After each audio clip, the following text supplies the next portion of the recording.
Sekarang kita akan masuk tajuk bab 6, persamaan linear. Okey, di mana dalam tajuk ini kita akan mengenal pasti persamaan linear dalam satu pemboleh ubah dan menghuraikan ciri-ciri persamaan tersebut. Okey, di sini kita akan menjalankan aktiviti mengenal ungkapan dan persamaan algebra. Perhatikan ayat matematik yang ditulis pada kad yang berwarna kuning dalam rajah di bawah. Okey, kemudian kita akan kelaskan ayat matematik itu kepada ungkapan dan persamaan. Kita akan salin dan lengkapkan ke dalam peta bulatan di bawah. Okey, ada dua peta bulatan di bawah. Okey, kita tengok 7H tambah 2 di peta bulatan yang mana kita akan letak. Kita akan letak di ungkapan. Okey, X tambah 5 sama dengan 8 di peta bulatan persamaan.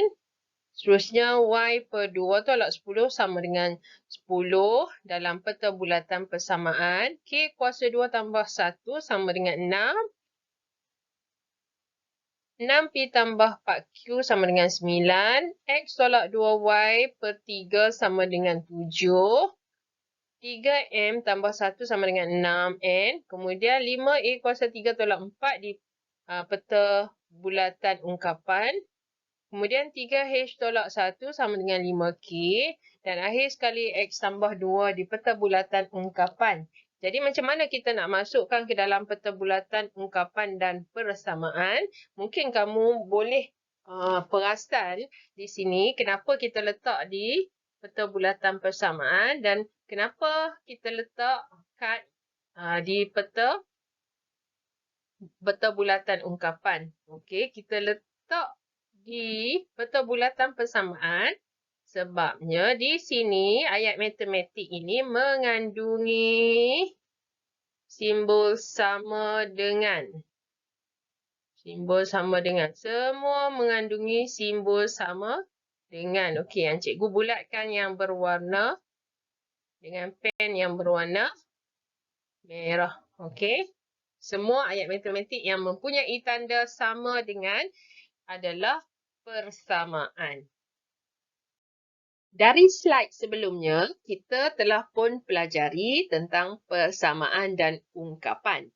Daripada persamaan, kita akan kelaskan lagi kepada persamaan linear satu pemboleh ubah. Okey, di sini kita lihat Y per 2 tolak 10 ialah persamaan linear satu pemboleh ubah. Yang ini. Kemudian, X tambah 5 sama dengan 8. Juga persamaan linear satu pemboleh ubah. Dan 3N tambah 1 sama dengan 6N. Juga persamaan linear satu pemboleh ubah. Kenapa kita nyatakan ketiga-tiga persamaan ini ialah persamaan linear satu pemboleh ubah? Okey.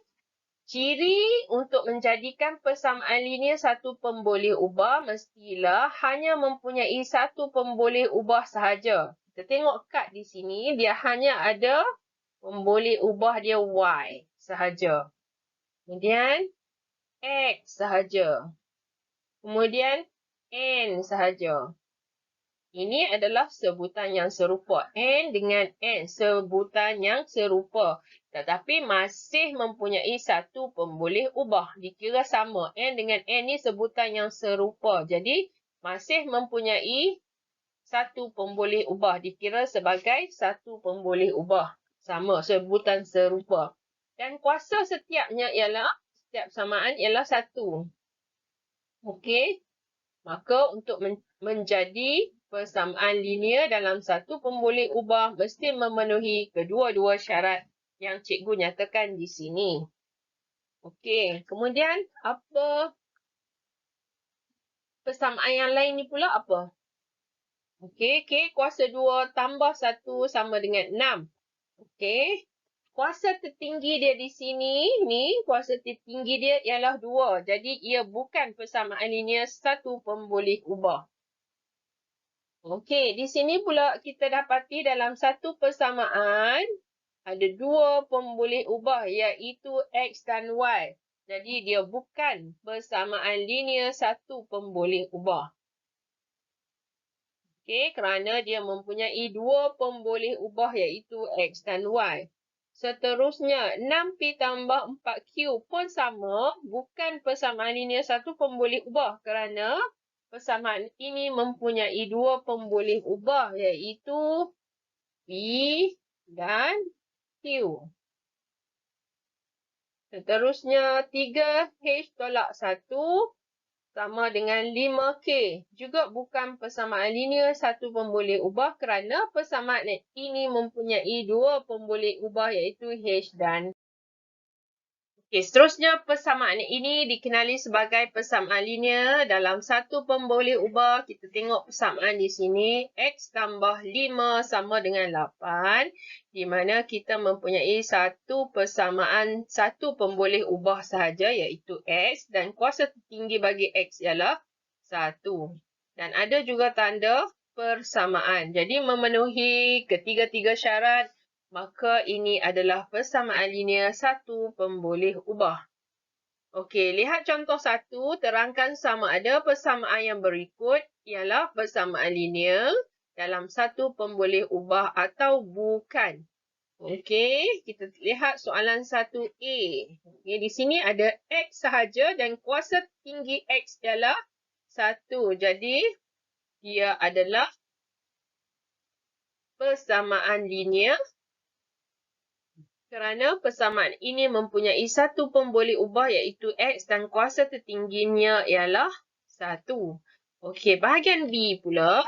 Di sini kita ada P pemboleh ubahnya ada 2. P dan Q. Jadi dia bukan persamaan linear satu pemboleh ubah kerana persamaan ini mempunyai dua pemboleh ubah iaitu P dan Q. Okey. Soalan C, kita tengok di sini sebutannya serupa iaitu K dan sebelah kanan pun K. Jadi kuasa tertingginya ialah 1. Jadi jawapannya ialah ya, persamaan ini mempunyai satu pemboleh ubah iaitu K dan kuasa tertinggi bagi K ialah 1. Okey, untuk D, kita tengok di sini Y kuasa 2. Jadi kalau kuasa 2 tidak boleh menjadi persamaan linear dalam satu pemboleh ubah. Jadi bukan kerana kuasa tertinggi bagi pemboleh ubah Y ialah 2. Kat sini 2 ni. Jadi kuasa dia 2 dalam satu persamaan ni. Kuasa tertingginya ialah 2. Jadi dia tidak boleh menjadi persamaan linear dalam satu pemboleh ubah.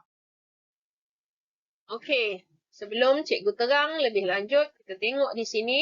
Yang ni bolehkah tidak? Ya, ini boleh sebab ada satu pemboleh ubah dan kuasa tertingginya ialah 1. Yang ini pun sama. Ada satu pemboleh ubah sahaja iaitu P dan kuasa tertingginya ialah 1. Bahagian C tidak boleh sebabnya dia ada dua pemboleh ubah iaitu X dan Y. Bahagian D tidak boleh menjadi persamaan linear dalam satu pemboleh ubah sebabnya kuasa tertingginya ialah 2. Okey. Inilah jawapan untuk latih diri 6.1A. Semoga anda faham. Okey. Sekian, terima kasih.